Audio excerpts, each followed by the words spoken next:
Hi everybody, welcome. Today I'm not late bringing you the news or talking about something everyone has already spoken about.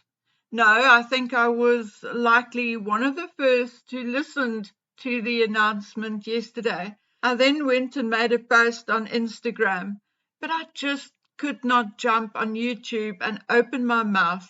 I just couldn't. I was so incredibly sad and shocked and absolutely convinced that whatever would come out of my mouth would be the wrong thing.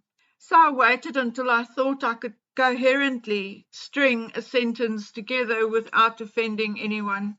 I honestly find it hard to express in words the sympathy and empathy I feel for Catherine, our sweetheart, the Princess of Wales. I think, like most of you, I had a couple of friends who battled chemotherapy, and I know how difficult the process and the actual battle is. I think everyone listening here either has a friend or a colleague or a family member, a neighbor, someone they know who battled cancer at some point. I personally saw my friend Alida Depriya go through it for years and years, and I know it is not just the chemo which plays a role, but also the testing, having blood drawn, and the stress, particularly if you have other responsibilities like children or, in Alida's case, a business. I learned through Alida's battle that the illness does not discriminate. It attacks good people and bad ones equally. But if for a second I could imagine myself a little larger, a little more powerful, and imagine myself having any say in the world, I would have said that if there were two people who did not deserve to be diagnosed with cancer, then it would be our lovely Catherine and my friend Alida. But I am nobody, an old woman yakking away on YouTube, and nobody deserves a cancer diagnosis. Absolutely nobody. I know it is not even necessary for me to say the following, because anyone with half a brain can figure it out for themselves, but I'm going to say it anyway. As much love and empathy we now have for Catherine, we should also have for William. It is often the spouse and or other close family members who suffer as much emotionally, if not more, than the patient. The husband or wife of the patient has to take on extra responsibilities and cannot stay off work forever. When there are children in the mix, it's even worse. And the younger the children, the more difficult it is. Children develop coping mechanisms. Some act out and others withdraw. Each has his own way of coping. Imagine for a moment young Louis at 5. What does he really understand about the word cancer? I know that in reality, Catherine is a stranger to us, but it does not feel that way. Her face is as familiar to us as that of our own families, and I think that is why it comes as such a blow, such sad and devastating news to all of us. Today I'm also so grateful to the likes of Jay, and I really, honestly and truly wish to thank Jay from the bottom of my heart. Thank you for insisting that I tell the truth. Although your narrative did not include Catherine's condition or information on her health, you insisted that at the very least I inform my subscribers of her true whereabouts and the state of her marriage and the support of her family. Jay was so insistent, and if you go back to that particular video, you will also hear that he said that William and Catherine will tell the public about Catherine's illness when they, and more importantly, their children are ready. In my imagination, I saw them sitting down with a couple of mommies at some event and talking about it. But that is not how it happened. But again, Jay was still correct, and they did release the news when they were ready on the first day of their children's school break. Thank you, Jay. Because of you, I did not succumb to the same conspiracy theories as many others. Because of Jay, I am heartbroken and sad for Catherine and William, but I do not feel guilt for talking nonsense like so many others. Now, talking about that, I would love to see a groveling apology from Stephen Colbert and Kim Kardashian, and obviously others. But those two divas really, really need to grovel. I see, however, that Blake Lively did issue an apology, and I'm glad because I actually like her. I also read the messages from Harry and Meghan and from Charles.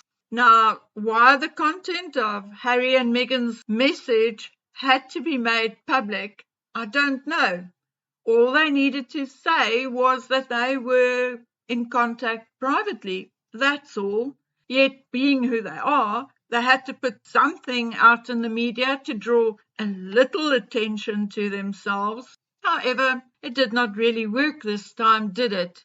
Their statement to NBC says, "We wish health and healing for Kate and the family and hope they are able to do so privately and in peace." Well, maybe Harry and Meghan should call off their sugars, the boozies and the scobies and friends like Colbert and the Kardashians, and then I'm sure William and Catherine will be given all the privacy, peace and respect they desire, because those who love and respect them will give them what they need and desire. It may just be the boozies, the scobies, and some of the more vapid sugars who will continue with the harassment, and likely only for as long as Meghan and her PR and sycophants keep paying them. And can someone please tell the Harkles and 90% of the Don Royal reporters that her name is Catherine? You are not family or personal buddy of hers, so you do not get to call her Kate. We all know Harry and Meghan will continue to do so, because regardless of anything, they will still want to drag William and Catherine down to their level. But if you are a professional presenter or journalist, please prove it by calling her Catherine. Or if that is too hard to remember, then call her the Princess of Wales. Anyway, just to show you that I'm not ignorant and still on the case, I am aware of Harry and Meghan's attendance of the Kinsey African American Art and History Collection at the SoFi Stadium on the 21st. Quite frankly, my dears, when I saw this yesterday, I did not even bother to go read about it. They are going from ridiculous to bloody ridiculous. Tell me, what do they know about African American art? I'll tell you, nothing, nada, zilch, and if all. Harry's teacher had to help him pass art at school, and he himself said he had no interest in history whatsoever. And to prove it, there was a clip of a tiny portion of Meghan's speech, which I transcribed because I would love for someone to tell me what she said. Yes, I understand the individual words, but I still don't know or understand what she said. So here goes. I thought, oh my gosh, the extension of that can mean you're vocal about your success. They'll see you and say you deserved it, and hopefully you get to that place. So you'd thanks to the Kinsey family, of course, for not just having this incredible blah, blah, blah. Can someone please teach Meghan about individual sentences, capital letters, full stops, and pauses at a full stop, and so on? Maybe then she will be easier to understand. Anyway, she looked terrible, regardless of the £4,800 floral embroidered cape, the flat hair, the flat shoes, and the wide cape coat thing looked, I can't really find the right words to describe it, maybe pathetic, like my grandma on a bad day. Anyway, from the outfit to the speeches to the actual appearance, pathetic. Neither Harry nor Meghan is black either, just in case you were wondering. Now, in my opinion, art transcends colour. So why art has to be colour classified, I don't know either. I don't approve, except when it is of historical value. But that is me. I'm just mentioning it because seemingly Harry has now forgotten that he is a fair-skinned, red-haired Brit. Anyway, I don't feel like even talking about them today. All I want, and with increasing urgency, is for Harry to be removed from the line of succession. Okay, guys, if I sound a bit angry or sad today, it is because I am. Life is not fair. It is hard and harsh. And dear Catherine's announcement just proved it once again. So sometimes we mourn the days of ignorance and innocence more than other days. But my dears, before I go, something to celebrate. It is Princess Eugenie's 34th birthday today, and I would like to wish her a very, very happy birthday and prosperous year ahead. Okay, guys and girls, that's it from me for today.